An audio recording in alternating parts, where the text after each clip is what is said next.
So stories of zombies got to be pretty common and pretty quickly once people started to pay attention to folklore, and especially in the United States, of course, where we have this connection between the existing traditions of folklore and the traditions of the people living there. So having a research for some form of American folklore also meant that there was the possibility to gather ideas about American folklore. This is from Zora Neale Hurston, who located the stories of zombies halfway between the United States and the Caribbean. This is the way zombies are spoken of. They are the bodies without soul, the living dead once they were dead, and after that they were called back to life again. No one can say in Haiti long without hearing zombies mentioned in one way or another, and fear of this thing and all that.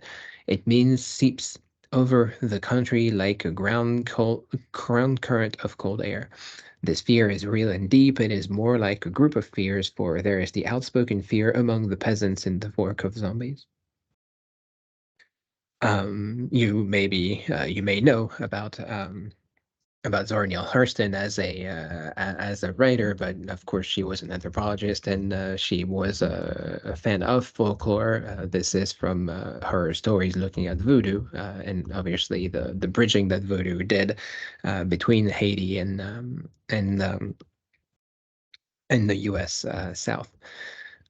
And as much as we have stories of zombies from this very early age, we still have to make sense out of the what is a zombie actually, because a lot of people talk about it, or this group of fears that Zora Neale Hurston talks about, but it is not very well defined. It seems to be kind of this lingering process that is happening, that people can express in some ways, but also not express in other ways.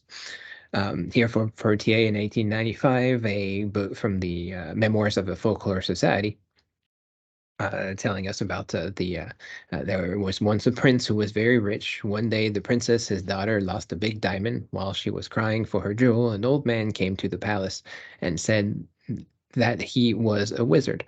The prince promised that he would give him anything he would ask, and he would say where he was the diamond. The wizard only asked for 3 meals and promised to find the jewel. They gave him an excellent breakfast, and when he had eaten it all, said, "One is taken." The servants of the prince began to tremble because it was they who had stolen the diamond. After his dinner, the wizard said, "Two are taken." The servants trembled still more, and after supper, the wizard said, "Three are taken." When they heard that, the three thieves fell on their knees before the wizard and said that they would give back the diamond if he promised to say nothing to their master. Well, story of a wizard, of course, but if you look at the title of the story up there, it says Un vieux zombie malin, a old uh, cunning zombie, or translated as the cunning old wizard. So I guess this zombie is a wizard now, or zombies are wizard, or something of the sort.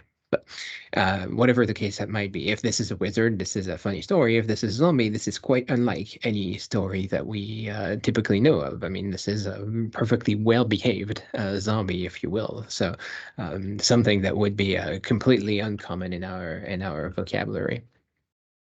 Another story here from Beckwith from Jamaica, also in the Memoirs of the Folklore Society. Once a man was traveling in a dray packed with sugar.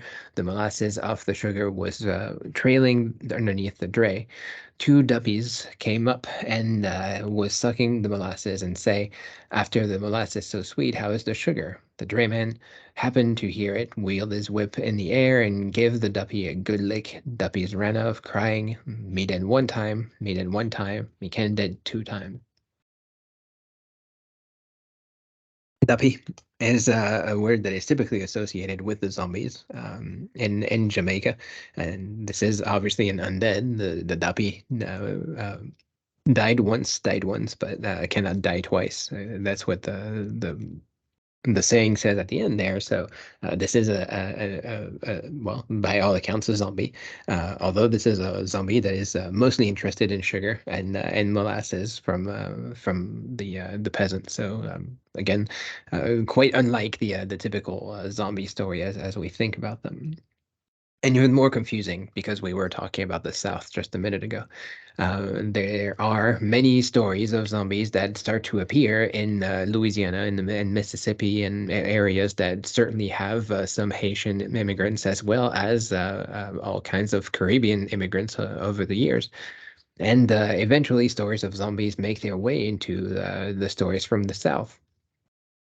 The poor old woman was half crazy. She was so much afraid and she did not know what to do. One day she saw a little bird which told her that the animals would continue to be good to her daughter and bad to her if she did not let her daughter marry the young man whom she loved.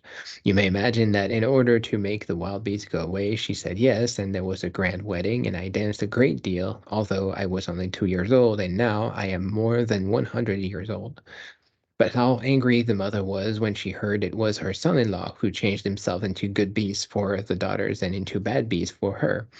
But she was so much afraid of him that she did not dare to say anything. Fortunately, that man is now dead, and he was the last zombie, quote unquote, wizard around here.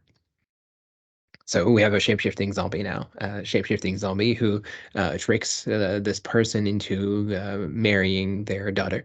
And obviously, again, very different story of zombie that we have told before. And one might wonder if at this point, people who are inheriting from the traditions of the Caribbean as the zombie, which represents some kind of a spirit, perhaps a trickster spirit, would just use the word zombie as synonymous with trickster spirit, maybe a cultural hero of some sort, as we've talked about in the past few weeks, and much further away from the more conventional stories of zombies that you might have heard. From the same book, different story about a different zombie. On the charts of the River Pilot says the Devil Flats, but the natives call it Batur du Diable. A vagary of the great Mississippi shoaled the water there with a heavy deposit of silt and grounded the ships of unwary upstream navigators who ventured in to escape the swift outside current. No one knew how the zombie first came to choose the Batcher as a walking place. It was refreshing there under the luxuriant willows, and it was a nice promenade along the top of the levee from his grave below the old fort. He chose the most interesting part of the day to commence this. At nightfall, when smoke curled from the chimneys of the houses in preparation of supper, when the men streamed in from the fields and cattle from the marsh to the smudges that had lighted the air for their comfort, and the greediest of the chickens lingered to pick a few more grains before going to roost, the zombie was a pathetic figure, pausing to turn the head that he carried under an arm so that the eyes would enjoy the peaceful scene. Now, that's a zombie. And kind of an interesting story overall about just the beauty of the day and this character that is not described until the very end of the story, but turns out he is carrying a head under his arm and he's kind of lurching around like well, like a zombie, really, the way that we would typically think of them now. So, although I guess the head under the arm thing is probably a little bit weird. But we're talking about mythical stories, horror stories, or perhaps folklore in the grander scheme of things here. And this is kind of representative of the sheer diversity of zombies that we can find out there. Melville and Francis Herskovits were when visiting Suriname. Suriname is in South America, northern South America. It is closer to the Atlantic, closer to the Caribbean for sure than what most people would tend to think as South America. But still, it is past the equator. It is part of the Caribbean and located between some French dependencies in the Caribbean, French Guyana, and the other Guyana, not the French one, and Brazil. Rather small country overall, but very much influenced by a slave trade, used by the Dutch for sugar plantations, and eventually, once slavery was outlawed, replacing that by indentured servant from Africa and South Asia and all over the remnants of the Dutch Empire. Um, Herskovits and Eskovits record this song from the indigenous people of Suriname, talking about the Yorka, who are called, if you see on the at the end of the first line of notes here, Adis Adis is zombie, man zombie.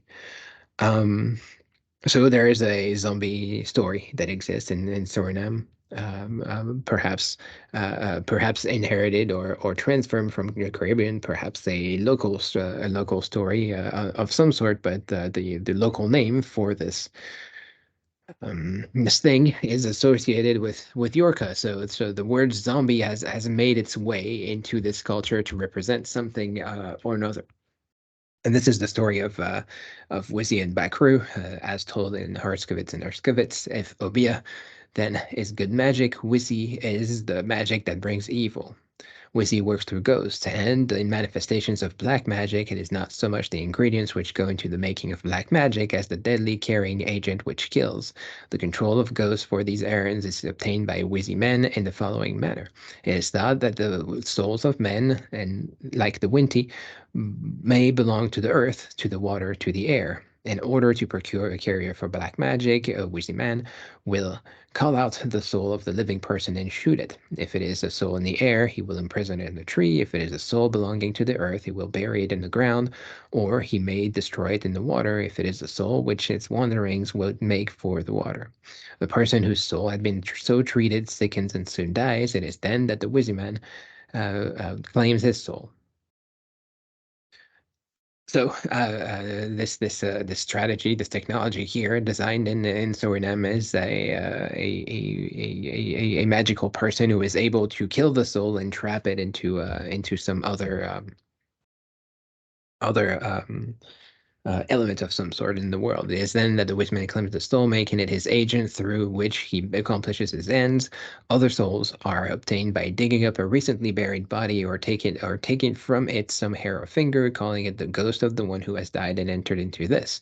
Some souls are brought into the control of a wizzy man by stealing from the water in which a corpse has been washed and summoning the Yorka to enter the water. A ghost obtained in any of these ways becomes the slave of the wizard man and does his bidding. It is made to animate the backrow, to enter fowls, to go into inanimate objects such as wood or clothing, to enter into herbs or earth or water in order to carry sickness or death where it is directed to go, and it is the Yorka too that accentuates the poison into an enemy's drink or food. So the story here is gathering some very typical, almost stereotypical forms of zombies that we may know of. With at the same time kind of a new twist with these different souls associated with the different elements in the air and in the ground, in the water and whatnot. So in a way, there is a very common core to the zombie story that is adapted into a different setting. And of course, there's the Bible. The Bible tells us about people that come back to life quite a bit. Of course, Jesus did come back to life at some point, but most people would probably not figure this is a zombie. In Matthew, at that moment, the curtain of the temple was torn in two from top to bottom. The earth shook, the rock split, and the tombs broke open. The bodies of many holy people who had died were raised to life. And they came out of the tombs after Jesus' resurrection and went into the holy city and appeared to many people. So, according to the Bible here, we have a story of a person coming back to life. Well, fully not a zombie, but then something even worse happened. More people come out of the ground, and more people uh, uh, kind of resurrect, which not typically the most talked about part of the Bible, certainly. Um, and the story that is told in Matthew here. If you know anything about the Christian Gospels, the whole idea of Matthew, Luke, um, Mark and St. John, so the four Holy Gospels are the best recognized versions of the New Testament, mostly because they cross-reference one another quite a bit. So it seems to be four different accounts of the same events. This particular part of Matthew does not appear in other parts, and for example, when other Gospels do not mention any kind of earthquakes or any graves opening or any dead men coming back. So it's not clear whether this is something Matthew invented or if this is part of a larger story that we cannot make sense out of because we are a couple thousand year removes from this. But it is quite interesting to think of this moment in the Bible as something that connects to other traditions in the world. The more recent versions of zombies are appearing these days. Besides the most common ones that that appear in The Walking Dead and whatever, or even The Last of Us that I've mentioned as well.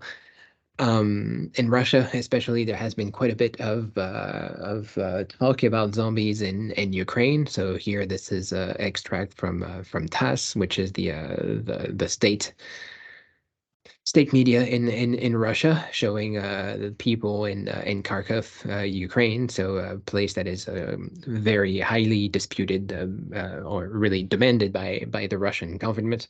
The people in Kharkov are pictured here, toppling a picture statue of Lenin, and they are pictured here as barbarians by Russian state media. And as you can see from the title, the demolition of the monument to Lenin in Kharkiv and the Communist Party compared with films about zombies.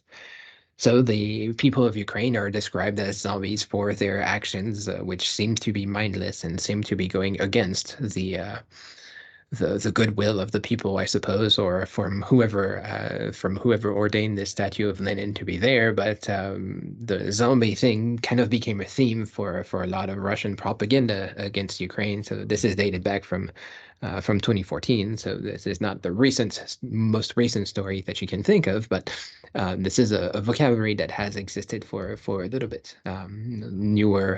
Much newer reference to this in the current conflict in Mali, where the Wagner Group, the one that is currently involved in the war in Ukraine,